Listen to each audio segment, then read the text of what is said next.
Então eu vou mostrar aqui uma sessão de uma gravação atual, um disco que nem saiu ainda, Plato de Dvorak, etc. Um disco que provavelmente vai sair no final do ano. Vou rodar aqui só. Hoje eu crio o ambiente.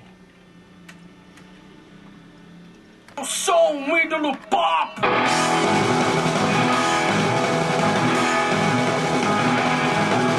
Eu sou um ídolo pop, mas sou bonito. Você é uma doce mulher, mas é incapaz. A gravação vem também de família, né? Meu pai era diretor do estúdio da Isaac.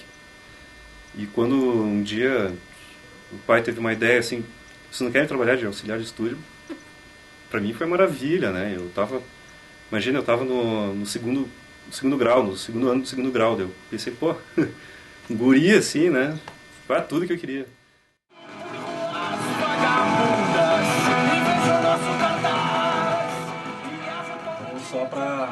Só pra exemplificar, eu tenho aqui uma bateria gravada em 1, 2, 3, 4, 5, 6, 7, 8, 9, 10 canais.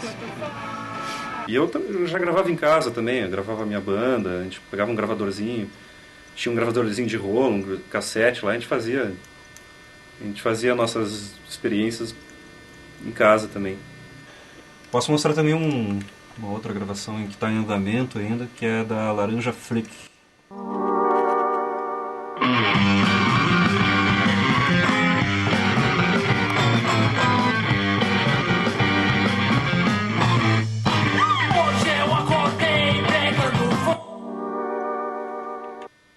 E óbvio, né, como tinha lá, meu pai tinha bastante influência, então eu conseguia também ter uma certa liberdade, assim, eu e meu irmão, a gente tínhamos uma liberdade lá, tinha um estúdio livre lá, a gente fazia umas experiências, né.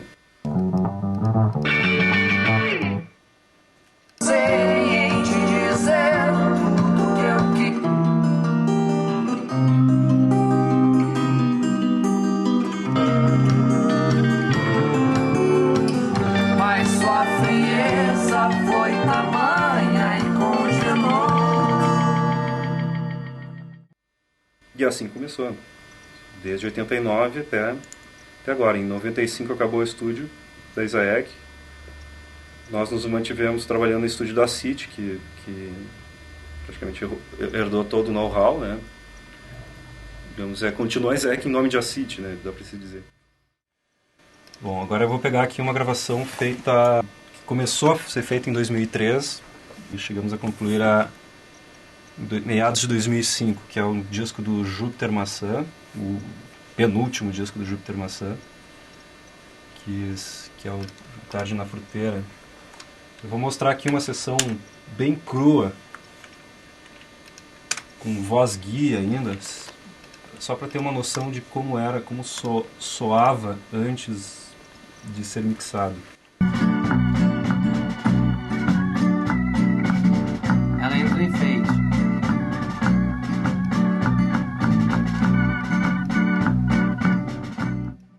A Isaac tinha 95% da gravação era música nativista e músicas de bandinha, né? Ou seja, era uma sonoridade muito, digamos, viciada nesse tipo de som, né? Chegava uma banda de rock, as bandas de rock sempre reclamavam assim que o timbre da Isaac era aquilo, aquilo, porque existia um filtro, né, para um determinado padrão sonoro.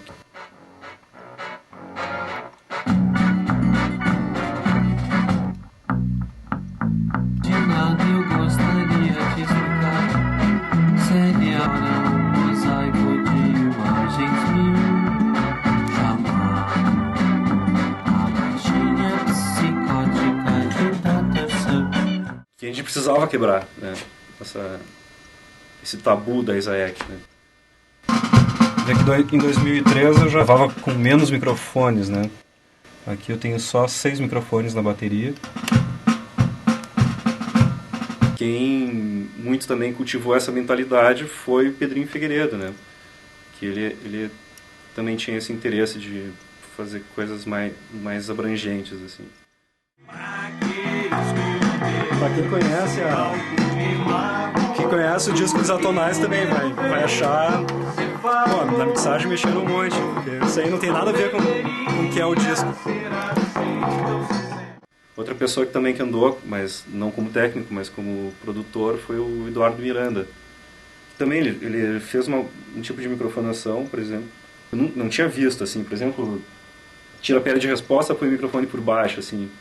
As pessoas olham isso, poxa, horrível, né?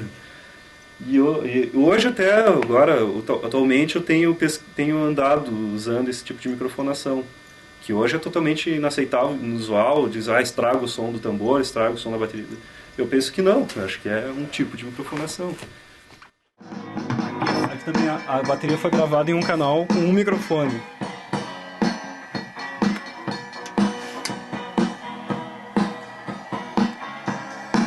Aí são as loucuras birkianas, né? A gente entrou no estúdio e ele viu a bateria montada e um microfone no canto, assim.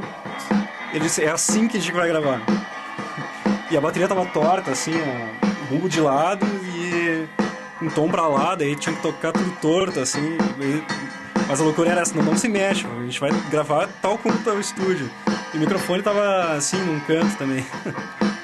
No início da década de 90 começou a novidade da masterização digital. E só tinha uma pessoa que fazia aqui em Porto Alegre, que era o Renato Alcher. A gente pensou, não tinha... Porto Alegre inteira não pode depender de uma pessoa, né?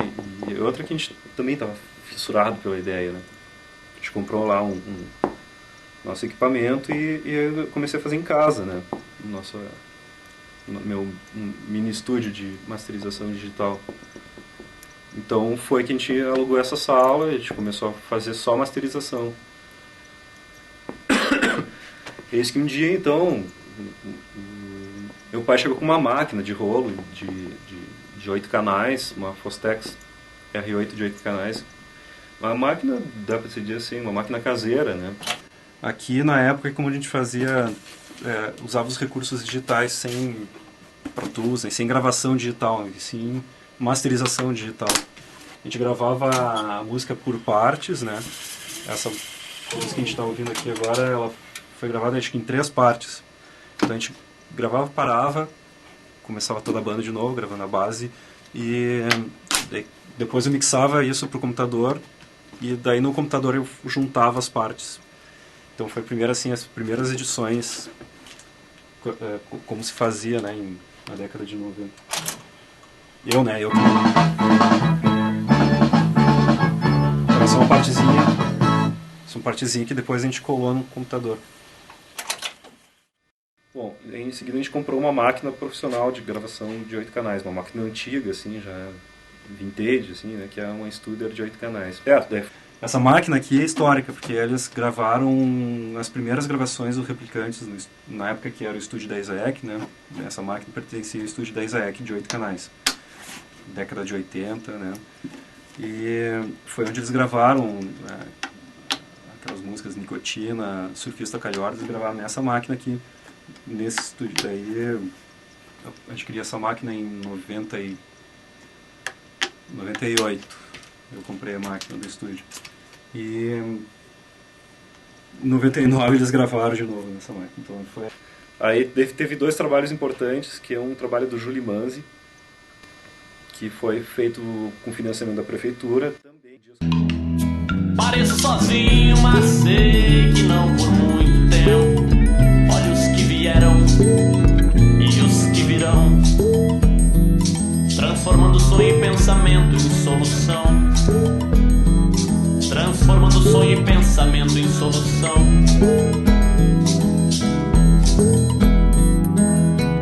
Para a gravadora Trama, no ano que surgiu a gravadora Trama, acho que foi um dos primeiros discos que ela lançou, que foi dos Cowboys Espirituais.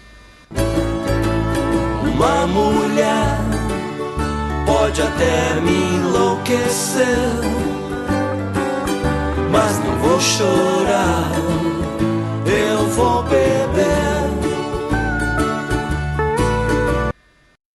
Que aí, esse foi o real incentivo, esse disco foi o maior incentivo para o estúdio, porque saiu bastante divulgação do estúdio em função desse disco, um disco lançado pela Trama, né?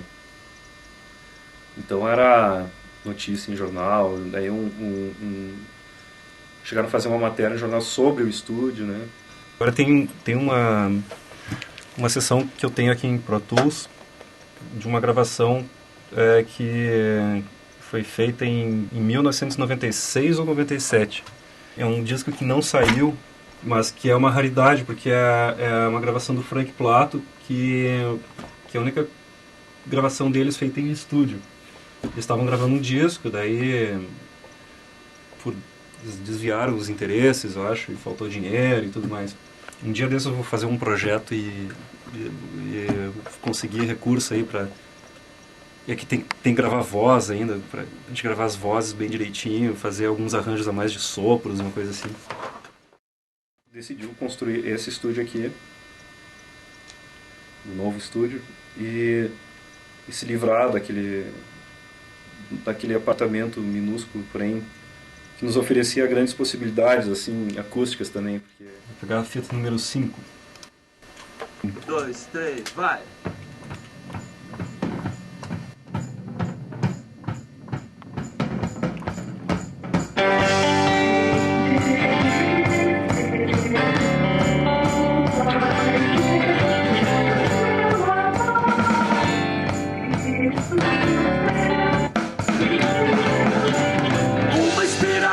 Desmanche em cavalos sobre um campo que é o dorso de Julie. Quero chutar a escada de açúcar com um cérebro de cerejão. Alucinações. Tínhamos acesso ao corredor do andar inteiro. A gente era amigo do zelador na época. E ele liberava o prédio pra gente fazer umas experiências com reverber de corredor, essas coisas todas. A gente tava com a bateria dentro do estúdio, da sala, né? Com a porta aberta, uma porta que dava direto pro corredor. Aí, captava esse reverber e tudo. Olha só que coisa bonita.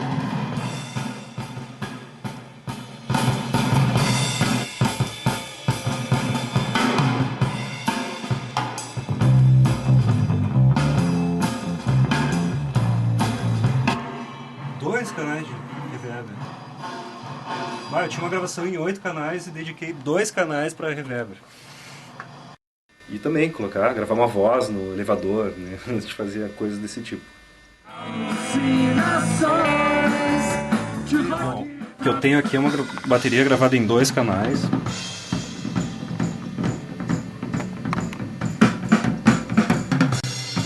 Em estéreo. É o recurso que tinha na época. Na época a gente chegava a gravar a bateria em um canal. Na época do 8 canais. Você vê que quando eu comecei a gravar Pro Tools eu continuava a gravar a bateria em um canal também. Até hoje às vezes eu faço isso. Um canalzinho de guitarra, voz guia. Outra voz guia do Plato. Não, do Frank, quer dizer. Que progressivo! Outro canal de guitarra.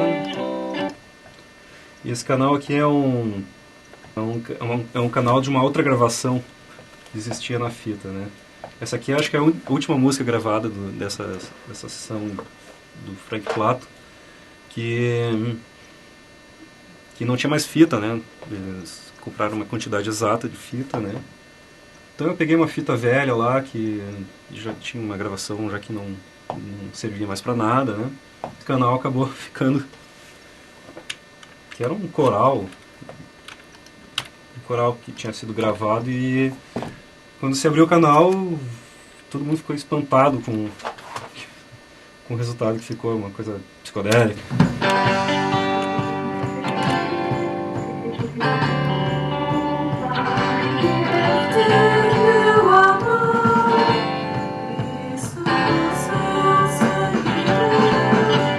Uma espiral se desmancha. E o baixo.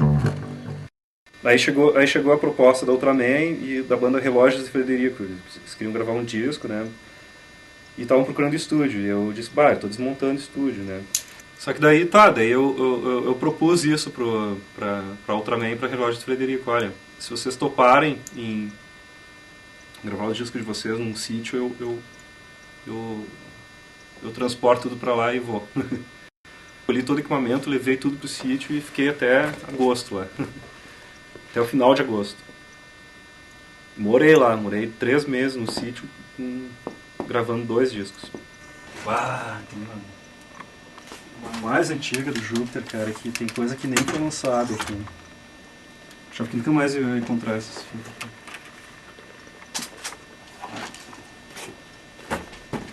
Júpiter foi assim, o disco que eu mais usei recurso digital, junto com recurso analógico, assim. A gente gravava em fita, daí mixava para o computador ali e continuava acrescentando coisas. E às vezes fazia assim também, de passar um canal, uma voz, um instrumento, pro computador tratar e gravar de novo na fita. Nos quartos, né? Tinha uma sala, vários quartos, tinha uma varanda e a gente chegou a gravar ao ar livre, montamos a bateria do lado da piscina, né? Daí chegou a rolar assim uma lenda de que a gente gravou a bateria dentro da piscina, né? E eu sempre confirmei, não, gravamos, só pra fazer uma H. E foi a primeira vez que eu gravei bateria ao ar livre, sem reflexão de nenhuma parede, né? E esse foi no disco dos Relógios de Frederico. Aí eu gravei a bateria com um over a uns 30 metros de distância da bateria. E pegou som de passarinho, quero-quero, cachorro, tudo. Mas ficou legal, porque ficou um eco, né, em relação ao microfone que estava perto e o microfone que estava longe. Então foi a primeira vez que eu gravei um eco puramente natural. Um eco de propagação no ar mesmo.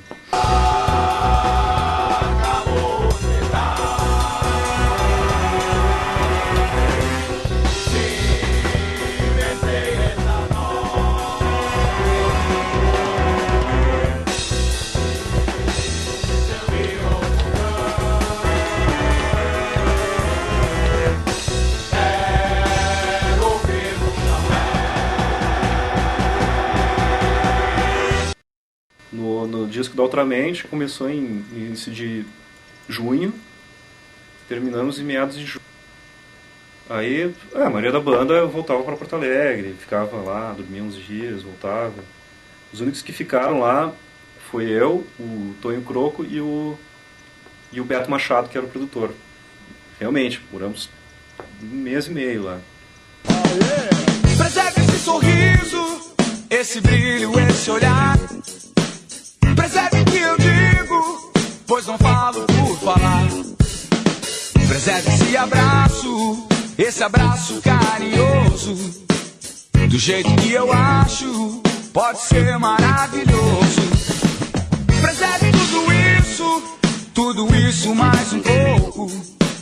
E também tudo aquilo que matar esse sufoco. Em fevereiro de 2001, a gente se instalou aqui no novo estúdio. A gente queria uma estrutura de padrão profissional, né? Bridges of Redemption Park. 1, 2, 3, 4.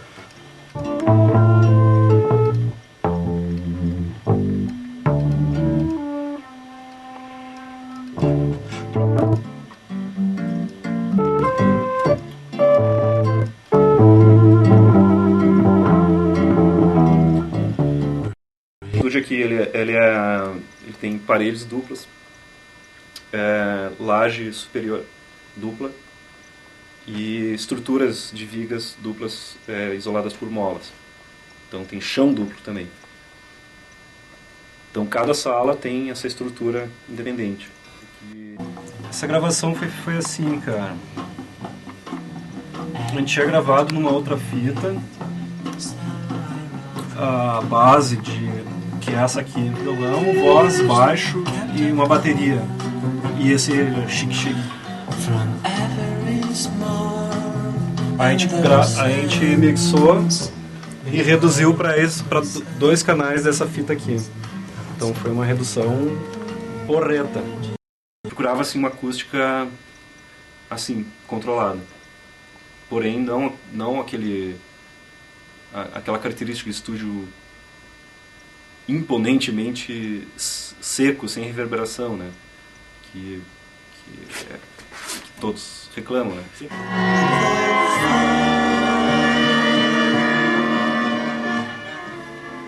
Aí foi reduzido dezenas de violinos. Gravava no sistema ping-pong, gravava 3 canais de violino, reduzia para 1, gravava mais 2, daí reduzia esses 3 canais para outro, 1, e assim ia, fazendo ping-pong. Com os backs foi feita a mesma coisa. Reduzido, que a gente tem um canal com vários Júpiters. Ele falou assim, eu quero um coro de rádio dos anos 30. Lá no cume do monte para que eu tivesse vida e vida com abundância.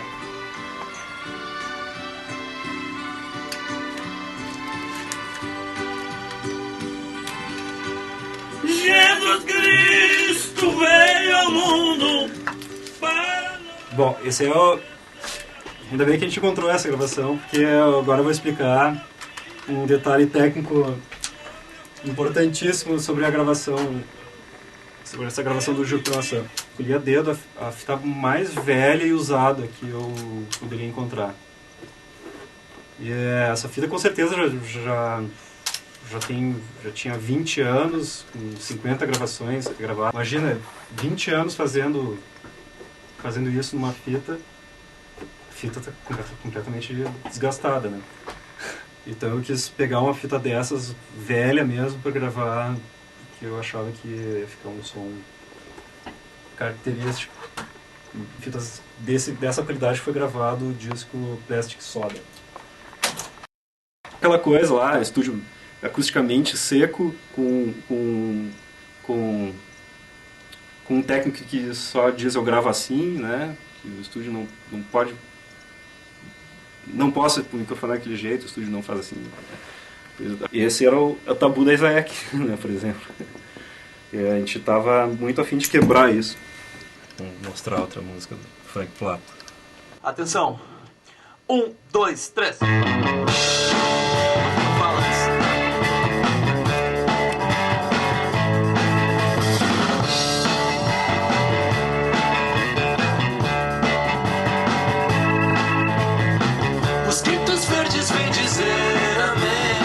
Drosófilas caladas pelo sol não sabem nem dançar o Charleston, vivem cansadas a voar. Se os dois estivessem aqui ouvindo agora essas gravações aqui, eles estariam se pilhando para terminar isso.